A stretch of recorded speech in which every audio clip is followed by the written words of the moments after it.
Hello and welcome once again to my channel. In this video, we are going to see the application of small signal modeling and analysis.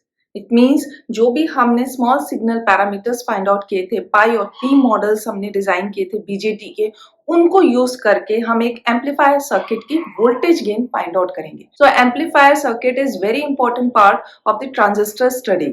Don't miss this video and please watch it completely and thoroughly. क्योंकि अगर आपको previous videos में कोई भी confusion रह गया होगा तो इस वीडियो में से वो सारा कुछ क्लियर हो जाएगा. सो एप्लीकेशन समझने के लिए यहाँ पर हमारे पास 5 स्टेप्स हैं. उन 5 स्टेप्स को अगर हम सीक्वेंशियली फॉलो करेंगे तो कोई भी एम्पलीफायर सर्किट की आप वोल्टेज गेन फाइंड आउट कर सकते हैं. Let's see those 5 steps. The first one is eliminate signal sources. Why so? Because we need to find the operating point. The very first step is to find the operating point. क्यों? देखिए, जब तक आपकी कोई electronic circuit properly biased नहीं होगी तो भाई वो अपना फंक्शन कैसे करेगी. अब हम एक एम्पलीफायर की बात कर रहे हैं. एम्पलीफायर जो कि एक एम्पलीफिकेशन कर सके. एम्पलीफिकेशन तभी कर पाएगा जब वो एक्टिव रीजन में होगा. ओके, अब समझ में आया. एक्टिव रीजन में है कि नहीं है ये हमें देखना होगा, और अगर एक्टिव रीजन में है तो उसका ऑपरेटिंग पॉइंट होगा. दैट इज मेन फोकस है हमारा डीसी कलेक्टर करंट को फाइंड आउट करने. सो जब हम ऑपरेटिंग पॉइंट फाइंड करते हैं तो वहां पे सिग्नल सोर्सेस का कोई रोल नहीं होता, उनको हमें हटाना पड़ता है, क्योंकि ये सारी जो डीसी वोल्टेजेस लगी हैं उनका ही पर्पस होता है कि किसी इलेक्ट्रॉनिक सर्किट को एक प्रॉपर एक फिक्स्ड ऑपरेटिंग पॉइंट दे सके. सिग्नल का काम होता है कि वो उस सर्किट के जो भी प्रॉपर ऑपरेटिंग पॉइंट है उसके ऊपर वो एम्पलीफिकेशन कर सके. तो signal is just a message, लेकिन मैसेज से पहले क्या आपकी सर्किट प्रिपेयर्ड है वो हमें देखना होगा. तो यही है वो फर्स्ट स्टेप जहां पे आपको चेक करना है कि सर्किट हमारी एक्टिव रीजन में है कि नहीं. अगर एक्टिव रीजन में नहीं होगी तो ये एम्पलीफायर नहीं है, काम वहीं पर खत्म, फर्स्ट स्टेप में ही ओवर. आप यहाँ पे अगर प्रूव कर दोगे कि it is not in the proper active region तो फिर खत्म ना, आगे की स्टोरी नहीं है. वोल्टेज गेन कहाँ से आएगा. ठीक है, you got the point. First step में एलिमिनेट कर दिया सिग्नल सोर्स को, हमने ऑपरेटिंग पॉइंट फाइंड आउट कर लिया. ऑपरेटिंग पॉइंट मतलब कि हमने डीसी कलेक्टर करंट को तो 100% फाइंड आउट कर लिया. एक्टिव रीजन में है कि नहीं वो हम कंपेयर कर लेंगे collector voltage and base voltage को. उनके बीच हमारा कितना कैसा वोल्टेजेस बन रहा है, क्या वो बीजेटी को फॉरवर्ड बायस कर रहा है या रिवर्स बायस कर रहा है, वो हम चेक कर लेंगे. अच्छा, अगर हमें डीसी कलेक्टर करंट मिल गया तो फिर हमारे पास बाकी सारे स्मॉल सिग्नल पैरामीटर्स भी आ जाएंगे. नेक्स्ट स्टेप है calculating the small signal parameters. So small signal parameters like हमारा ट्रांसकंडक्टेंस है, that is IC upon VT, thermal volt equivalent, इसकी वैल्यू 25 मिलीवोल्ट या गिवन है तो 26 मिलीवोल्ट, इनको यूज कर सकते हैं. And after the transconductance r pi क्या होता है, that is beta upon GM. Okay, question में मोस्टली क्वेश्चन में बीटा गिवन होता है. इन केस नहीं गिवन है तो आप बीटा की वैल्यू 100 कंसिडर कर सकते हैं. ये इसकी स्टैंडर्ड वैल्यू है, ज्यादातर प्रॉब्लम्स में इसकी 100 ही गिवन होती है. And the third one is RE can be alpha upon GM और we can write it VT upon IE. Alpha की वैल्यू नहीं भी गिवन है तो भी बीटा से आप अल्फा को फाइंड आउट कर सकते हैं. And this VT upon IE, अगर IC आपके पास आ गया तो IE भी आ जाएगा. And if beta is 100, alpha will be approximately 0.99. इसको सॉल्व करने में कोई प्रॉब्लम नहीं होनी चाहिए. अब हमारे पास स्मॉल सिग्नल पैरामीटर्स आ गया. ठीक है, आगे बढ़ते हैं. स्मॉल सिग्नल एनालिसिस करनी है तो डीसी वोल्टेजेस का अब रोल नहीं है, तो थर्ड स्टेप में हम डीसी वोल्टेजेस को एलिमिनेट करेंगे और फिर देखते हैं सर्किट कैसी बनेगी. अच्छा, नेटवर्क थ्योरम्स में पढ़ा होगा ना कि जब हम डीसी सोर्सेस को एलिमिनेट करते हैं, हटाते हैं, तो किससे हटाते हैं, ओपन सर्किट और शॉर्ट सर्किट. इसको रिप्लेस कर देते हैं शॉर्ट सर्किट से. ठीक है, तो ये बहुत ही सिंपल है। स्मॉल सिग्नल एनालिसिस करने में डीसी सोर्सेस का रोल नहीं है, यहीं तक था ऑपरेटिंग पॉइंट फाइंड आउट करने के लिए। तो शॉर्ट सर्किट से हमने रिप्लेस कर दिया या फिर डीसी सोर्सेस को एलिमिनेट कर दिया। अब हमारे पास सर्किट में सिर्फ स्मॉल सिग्नल है और स्मॉल सिग्नल पैरामीटर्स हैं। तो हम फोर्थ वन, इसके अलावा हमारे पास बीजेटी है। बीजेटी का सिंबल गिवन होगा, आपने रेजिस्टर्स को और जो भी है डिफरेंट यहाँ पे स्मॉल सिग्नल वोल्टेज हो गई, रेजिस्टेंसेस हो गई, अकॉर्डिंगली आपकी करंट्स हो गई, ठीक है। लेकिन बीजेटी भी बचता है। बीजेटी को कैसे रिप्लेस करेंगे, या फिर हम पाई और टी इस एक स्मॉल सिग्नल इक्विवेलेंट से इसको रिप्लेस कर देंगे। अब पाई मॉडलिंग यूज करेंगे या टी मॉडलिंग, इट डिपेंड्स। वैसे तो आप कोई भी एक किसी भी पाई को यूज कर लो, टी को यूज कर लो, वोल्टेज गेन सेम ही आना है, कोई डिफरेंस नहीं होगा। लेकिन प्रेफर क्या करते हैं, कौन सा हमें इजीनेस देगा, तो जब हम कॉमन एमिटर कॉन्फ़िगरेशन कर रहे हैं जहां पे एमिटर हमारा ग्राउंडेड है, we should prefer pi model. And if it is common base, जब हमारा बेस जो है वो ग्राउंडेड है तो हमें टी मॉडल यूज करना चाहिए, ठीक है। इसी तरीके से आपका कॉमन कलेक्टर हो जाएगा। तो फिर हमारा फोर्थ स्टेप हो जाता है कि बीजेटी को भी हम रिप्लेस करेंगे। पाई और टी मॉडल से हमने रिप्लेस कर दिया। आफ्टर रिप्लेसिंग बीजेटी, अब हमारे पास एक complete small signal model amplifier circuit बन गया है। सो लास्ट स्टेप में हम वोल्टेज गेन फाइंड आउट कर लेंगे। You can pause the video and note down all the steps. After this, I will take the problems and solve it for the voltage gain. So here, the first problem is analyze this transistor amplifier to find out its voltage gain. पहले हम इस circuit को carefully देखते हैं कि क्या क्या हमें वैल्यूज गिवन है और कौन सा हमारा बीजेटी है। तो पहले जो हमारी पावर सप्लाई गिवन है वो है +10 volt, then this RC is 3 kilo ohm, RB 100 kilo ohm, और यहाँ पर एक और इनपुट बायस वोल्टेज दी है, दैट इज दी 3 वोल्ट, और एमीटर टर्मिनल जो है ग्राउंडेड है। तो ये कौन सा कॉन्फ़िगरेशन है, कॉमन एमीटर कॉन्फ़िगरेशन है। कॉमन एमीटर इसलिए क्योंकि emitter terminal is common to input and output side. Fine. And the BJT symbol देख करके आप बताइए। तो ये है आपका करंट किस डायरेक्शन में होती है, positive to negative. So this is P, this is N, it means it is NPN BJT. अच्छा, तो हमारा फर्स्ट स्टेप क्या था, step 1 is to find the operating point. उसके लिए हमें कलेक्टर करंट चाहिए, ठीक है। तो देखते हैं, कलेक्टर करंट हमें फाइंड करना है, ऑपरेटिंग पॉइंट फाइंड करना है। सिग्नल का रोल यहाँ पे नहीं है क्योंकि हम डीसी ऑपरेटिंग पॉइंट फाइंड कर रहे हैं। तो थोड़ा सा इस सर्किट को मॉडिफाई करते हैं। सो इस सर्किट में जो हमने, let it be our number 1 circuit, this is a second circuit. तो स्टेप 1 में हमें ऑपरेटिंग पॉइंट फाइंड करना है। तो कुछ नहीं, सिग्नल वोल्टेज को रिमूव कर दिया, बचा क्या हमारा, जो हमारा VBB था, दैट इज द 3 वोल्ट। यहाँ पर हो गया, रेजिस्टेंसेस है अपनी जगह और ये सप्लाई वोल्टेज है, इतनी वैल्यू दी हुई है। अब आप देखोगे फर्स्ट स्टेप में जब डीसी ऑपरेटिंग पॉइंट फाइंड करना है कि भाई क्या हमारा base and emitter junction forward biased हो रहा है, तो एमीटर टर्मिनल आपका ग्राउंडेड है, this is a emitter terminal, ये तो ग्राउंडेड है, और जो बेस टर्मिनल है उसके आसपास देखिए तो +3 वोल्ट है। तो इसका मतलब बेस एमीटर जो है वो फॉरवर्ड बायस्ड है, PN फॉरवर्ड बायस है। इसका मतलब इधर हमारा कितना वोल्टेज आ रहा होगा, प्लस माइनस VBE, इसकी वैल्यू कितनी होगी if it is forward biased. तो फॉरवर्ड बायस्ड डायोड की हमारी वैल्यू होती है 0.7 वोल्ट, ठीक है। इन्हीं स्टेप्स को आपको करते रहना है। तो हमने देख लिया कि VBE हमारा 0.7 वोल्ट है, ओके। नेक्स्ट, अब हम करंट्स को एक बार डीसी करंट्स की हमारी क्या क्या डायरेक्शंस होंगी उनको बना लेते हैं। तो हमारी करंट्स होंगी बिकॉज ऑफ दिस वोल्टेज, हमारा करंट एक होगी डीसी बेस करंट, फिर करस्पॉन्डिंगली आपका कलेक्टर करंट होगी, और फिर दोनों निकलेगी एमीटर टर्मिनल से, तो इधर हमारी आ गई एमीटर करंट, ये होगी। अच्छा, अब प्रॉब्लम में गिवन है बीटा इज 100, ठीक है। तो अगर हम बेस करंट को फाइंड आउट कर लेंगे और बीटा रिलेशन यूज करेंगे तो हमें कलेक्टर करंट मिल जाएगी, और अगर कलेक्टर करंट मिल जाएगी तो हमें इस टर्मिनल पे जो कि हमारा कलेक्टर वोल्टेज है ये हमें मिल जाएगा। जब हमें कलेक्टर वोल्टेज मिल जाएगा तो हम बेस वोल्टेज से कंपेयर कर लेंगे कि BC हमारा ग्रेटर है या लेसर है। अकॉर्डिंगली हमारा collector base junction forward bias है कि रिवर्स बायस है। तो यानी कि हमें क्या निकालना है, अब हमें बेस करंट निकालनी है।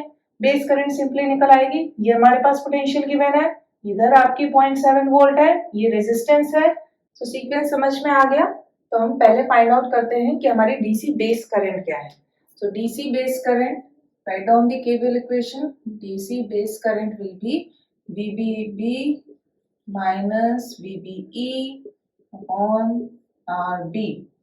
ठीक है, बेस रेजिस्टेंस वैल्यूज प्लेस कर दीजिए, 3 माइनस 0.7 अपॉन 100K। इसको सॉल्व करिए, इसको सॉल्व करेंगे तो इसकी वैल्यू आएगी 2.3 इंटू 10⁻⁵। ओके, अच्छा बेस करंट आ गई, इसको यूज करके अब हम कलेक्टर करंट फाइंड आउट करेंगे। सो कलेक्टर करंट हो गई हमारी IC is beta times of IB। Fine, so beta is 100, multiply कर दिया, so this will B 2.3 10⁻³ ampere. That's good. अगर हमारे पास कलेक्टर करंट आ गई है तो क्या आप इस टर्मिनल की वोल्टेज फाइंड आउट कर सकते हैं? This is also very easy. ये हमारी VCC गिवन है, RC है, करंट भी हमें पता चल गई, तो हमें बस ये VC फाइंड आउट करना है। VC फाइंड आउट करने के लिए हम यूज करते हैं equation, and this is the collector voltage is VCC minus IC RC। यहाँ पे वैल्यूज प्लेस करिए। So VCC is 10 volt minus IC is 2.3 10⁻³ and the collector resistance is 3K। Okay, इसको सॉल्व करेंगे, this will be 3.1 volt। So इस point पे हमें collector voltage मिल गई है। कलेक्टर वोल्टेज हमारी आ गई, it is 3.1 volt। ना अब कलेक्टर वोल्टेज का कंपैरिजन किससे होगा? क्या हमारी VBB से होगा या फिर इस पॉइंट पे जो हमारी पोटेंशियल है? देखो, हमें टर्मिनल वोल्टेजेस को कंपेयर करना है। कभी भी आप टर्मिनल वोल्टेजेस को इस जो रेजिस्टेंस अक्रॉस वोल्टेजेस हैं जो बायसिंग का पर्पस रखते हैं उनसे कंपेयर नहीं करेंगे, वो तो भाई उसमें कुछ एड ऑन हो गया। तो हमें टर्मिनल पे कितनी पोटेंशियल्स हैं उन पे कंपैरिजन करना है, वो ही BJT को फॉरवर्ड बायस या रिवर्स बायस करेंगे। तो हमें कंपेयर करना है जो हमारा VB है, क्योंकि emitter terminal is grounded, so VB is equals to 0.7। So here VB is 0.7, BC is 3.1 and this is our NPN। N जो है N टर्मिनल 3.1 पर है और P टर्मिनल जो है वो 0.7 पे है। तो ये फॉरवर्ड बायस्ड हुआ कि रिवर्स बायस्ड हुआ? Yes, it is reverse biased. So it is proved कि अपना जो हमारा सर्किट गिवन है ये एम्पलीफाई करेगा सिग्नल को, क्योंकि ये एक्टिव रीजन में वर्क कर रहा है। Let's move to the next step. हमारे पास कलेक्टर करंट आ गई है, rest of the small signal parameters को हमें फाइंड आउट करना है, that is our second step. तो हमारे कौन कौन से स्मॉल सिग्नल पैरामीटर्स थे? Transconductance, RPi and RE। तो सबसे पहले हम ट्रांसकंडक्टेंस फाइंड आउट करते हैं। ट्रांसकंडक्टेंस की इक्वेशन होती है that is IC upon VT। Since VT is not given, so I will take it 25 millivolt। IC की वैल्यू हमने निकाल ली थी, उसको हम अगेन यूज करेंगे, that is 2.3 10⁻³ and VT is 25 millivolt, so let it be 10⁻³ solving it, this is 92 milliampere per volt। After this RPi क्या थी? Beta upon GM, beta is 100, so 100 upon 92, इसको हम सॉल्व करेंगे, so this will comes out 1.09 kilo ohm. So after RPi our third parameter is RE। RE is alpha upon GM और BT upon IE, कोई भी use कर लीजिए, same value आनी है। एंड इफ बीटा इज 100 तो alpha हमारी कितनी होती है? 0.99 होती है। चलिए यहाँ पे मैं IE बता देती हूँ कि हम IE को कैसे यूज करेंगे। So VT is 25 millivolt, IE क्या होता है? IC अपॉन अल्फा, IC की वैल्यू हमें पता है that is 2.3 10 to power minus 3। इसको हम डिवाइड कर देते हैं अल्फा से, अल्फा इज 0.99, ठीक है। और अब हम इसको सॉल्व करते हैं 10.8 ओम। अब यहीं पे आप कंपेयर कर लीजिए कि आर ई की वैल्यू सिंपल 10.8 ओम है और जो आर पाई है उसकी वैल्यू 1.09 किलो ओम है। आर पाई हमारा ज्यादा होता है। So let's move to the next step. We will remove all the DC voltages. उनको रिमूव कर देंगे, उनको शॉर्ट सर्किट लेंगे, ओनली हम स्मॉल सिग्नल पैरामीटर्स को कंसिडर करेंगे। Let's draw that circuit. It will be simple plus minus, this is our VI, RBB रहेगा because this is resistance, exist करेगा एज इट इज हमारा BGT है। Then the emitter terminal is grounded and this is our C, and what about VCC? ये भी एक DC voltage है, इसको भी हम short circuit कर देंगे। Then we'll have this. This is also grounded. So this is the third step circuit. यहाँ पर हमारी सारी हमने DC voltages को remove कर दिया है, replace कर दिया है short circuit से, सिर्फ small signal voltage बची है। So we need to find the output voltage over here plus minus, ठीक है। नोट डाउन कर लीजिए। अब हम फोर्थ स्टेप पे जाएंगे जहां पे बीजेटी को रिप्लेस करेंगे using pi model. Pi model को यूज कर रहे हैं because the voltage is applied at the base terminal and emitter terminal is grounded. So let's draw this here, the VI, then RBB। अच्छा, अब क्या था, फिर उसके बाद पाई मॉडल में R pi resistance, okay. And here यहाँ पे एक डिपेंडेंट करंट सोर्स था। डिपेंडेंट करंट सोर्स किस पे डिपेंड कर रहा था? इनपुट वोल्टेज पे। उसकी वैल्यू क्या थी? GM VBE, ठीक है। VBE वोल्टेज जो था वो बेस और एमिटर के बीच में था, स्मॉल सिग्नल वोल्टेज हमने रिप्लेस कर दिया। And this is our emitter terminal, it is grounded. Rest हमारे पास क्या बचता है? RCC बचता है, ओके। हमने RCC ड्रॉ किया और यहाँ पे हमें आउटपुट वोल्टेज फाइंड आउट करनी है। This is our fourth circuit. ये हमारी फाइनल एम्पलीफायर सर्किट है। कंप्लीटली यहाँ पे बीजेटी का ये पाई मॉडल हो गया। इतना पार्ट तो आपका सारा पाई मॉडल ही है। रेस्ट जो बचता है, देखिए VI हो गया, VI हो गया, RBB हो गया एंड RC हो गया। ये तो सर्किट का ही पार्ट था, ये हमारा BGT हो गया, ठीक है। अब हर चीज आपको पता है, कैसे फाइंड आउट करेंगे? हमें वोल्टेज गेन फाइंड करनी है, यानी VO अपॉन VI फाइंड करना है। First we should note down the purpose.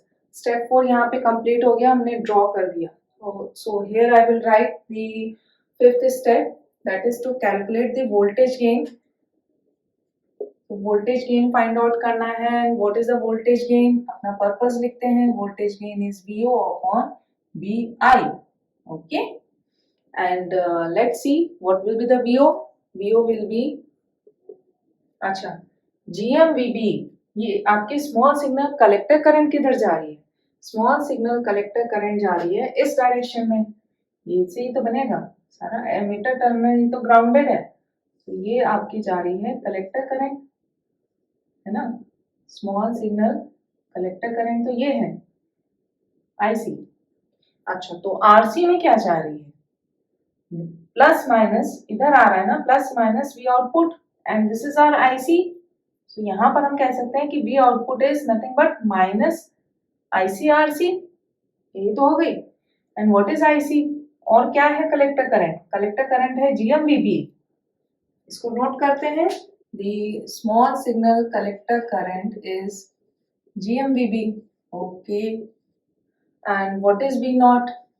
V not is minus IC into RC।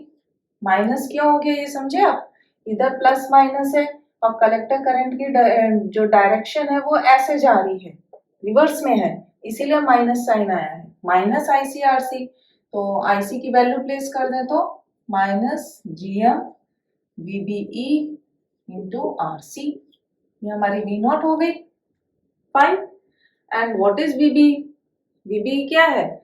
VB is actually the voltage drop, the part of the input signal वो that is drop across the R pi। भाई signal हमारा ये है, signal के का एक part जो है वो R pi के अक्रॉस ड्रॉप हो रहा है, and that is VB। So we can write VBE is the part of VI which is dropped across R pi, and the total resistance is RBB plus R pi।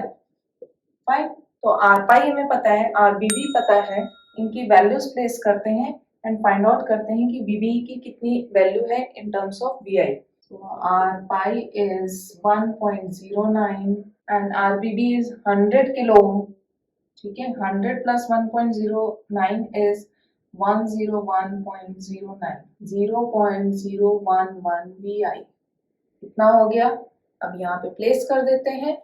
So let's use the value of GM also। RC भी given है, VB को हम यहाँ से use करते हैं।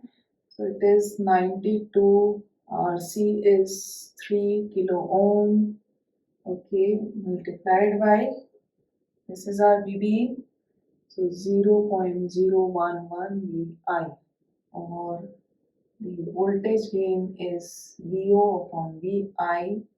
इसको solve करिए, इसमें आंसर आएगा this is -3.04। So this is our voltage gain -3.04। But यहाँ पे एक बहुत ही इंपॉर्टेंट पॉइंट आपको नोट करना है, that is this negative sign.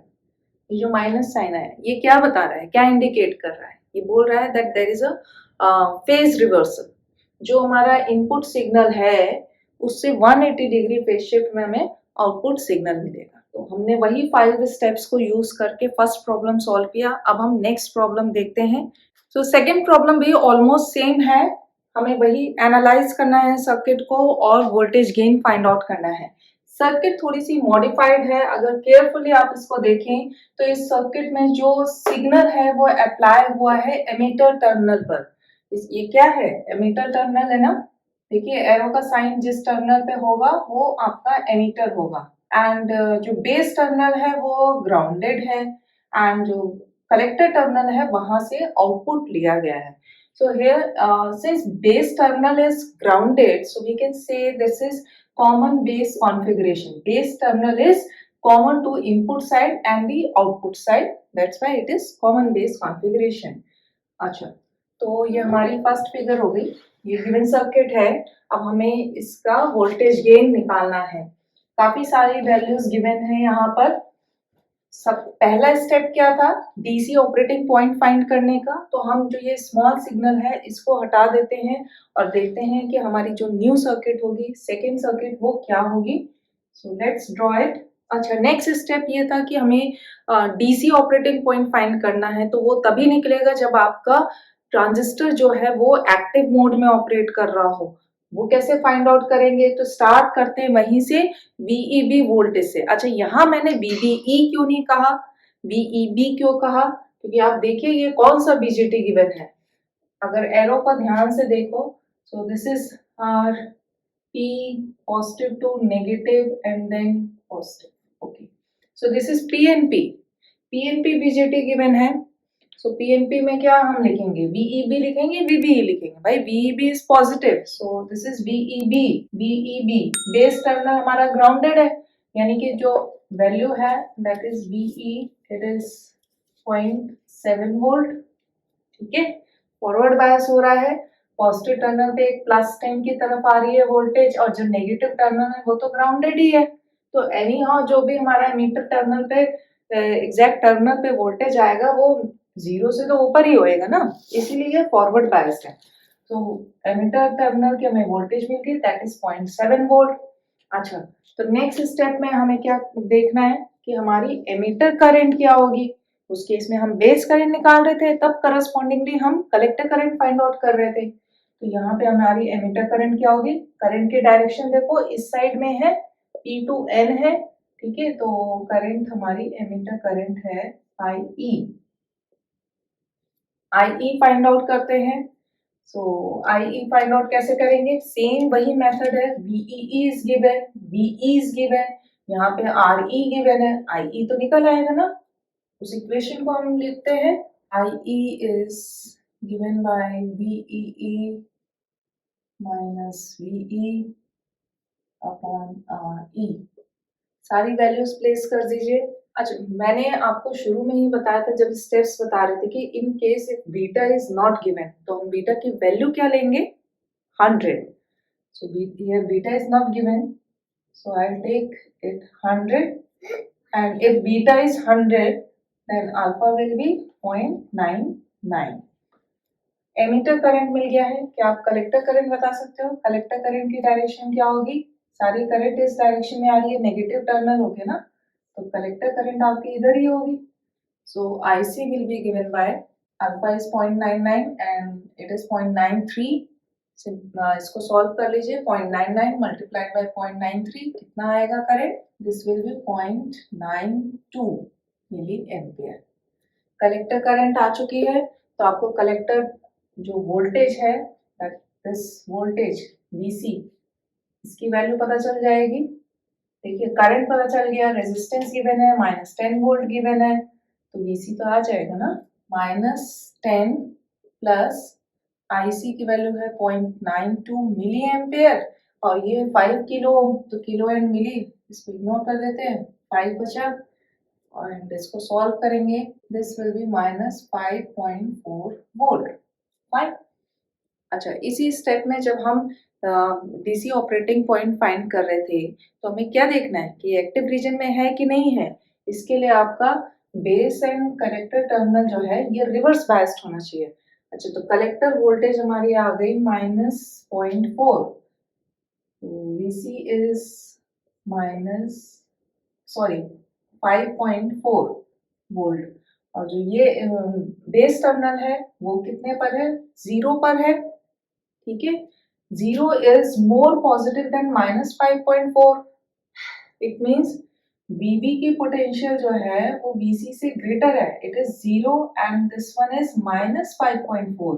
although VB is N terminal and VC is P terminal, so again this is making the base collector junction reverse biased, so it is reverse biased, hence our amplifier, our circuit is operating in active mode. So now we have the collector current, the voltage, the emitter current, and in the next step, the second step, we will find out rest of the small signal parameters. So let's first find out the transconductance. So this transconductance is, what is it? It is IC upon VT. IC is 0.92 milliampere and VT is 25 millivolt. इसको solve करते हैं, so it comes out to be 0.0368.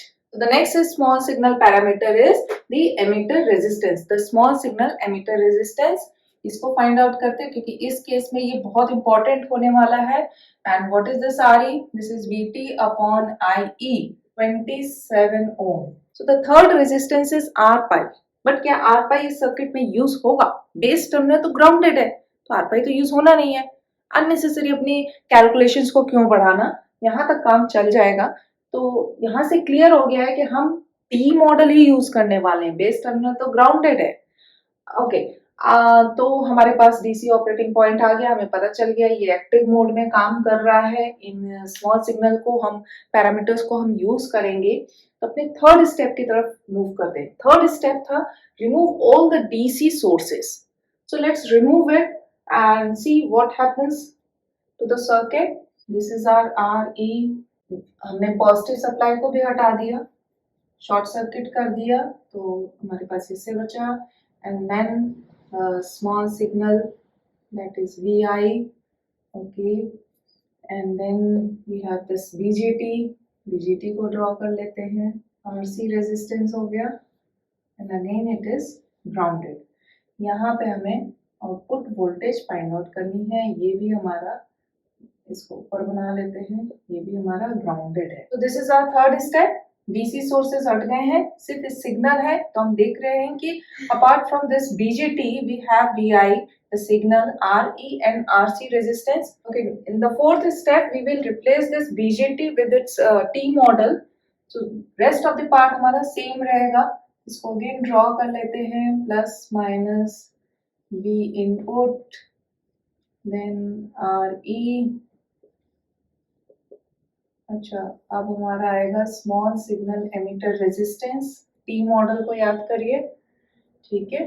T model, इसका base terminal हमारा grounded है, again grounded बना दिया। यहाँ पे अगेन डिपेंडेंट करंट सोर्स आएगा, डिपेंडेंट करंट सोर्स को ड्रॉ किया। उसकी डायरेक्शन क्या होती थी, कलेक्टर से एमिटर की तरफ होती थी। डायरेक्शन नहीं चेंज होगी, ठीक है, डायरेक्शन वही रहेगी। और इसकी वैल्यू क्या होती थी, अल्फा आई ई। और आई ई का डायरेक्शन क्या है, आई ई आपका इस डायरेक्शन में फ्लो कर रहा है। ये कलेक्टर टर्मिनल हो गया, यहाँ पे उसका रेजिस्टेंस हो गया आर सी, और हमने यहाँ पर आउटपुट वोल्टेज ले लिया, ठीक है। So this is our fourth circuit. So the last step is to calculate the voltage gain, V output upon V input. What is V output? It is the voltage across the RC. While we can see that the current direction is towards this, alpha IE हमारी उधर है, तो V output हम कैसे लिख सकते हैं, V output will be minus alpha IE into RC। Minus हो जाएगा ना, इधर देखिए वही सेम कॉन्सेप्ट है, ये प्लस माइनस है और करंट की डायरेक्शन बाहर की तरफ हो गई, तो हमारा minus alpha IE upon RC। And what is this IE, आपका इनपुट सिग्नल इधर है एंड IE फ्लो कर रहा है इस डायरेक्शन में RE से, तो हम लिख सकते हैं this IE is minus of V input upon RE। Value put कर देते हैं, let it be our equation 1 and this is equation 2। अगर हम IE की वैल्यू प्लेस कर दे from second to 1, then V output is, this is alpha RC upon RE into VI। This is our equation 3। So the voltage gain will be V0 upon VI and it is alpha RC upon RE।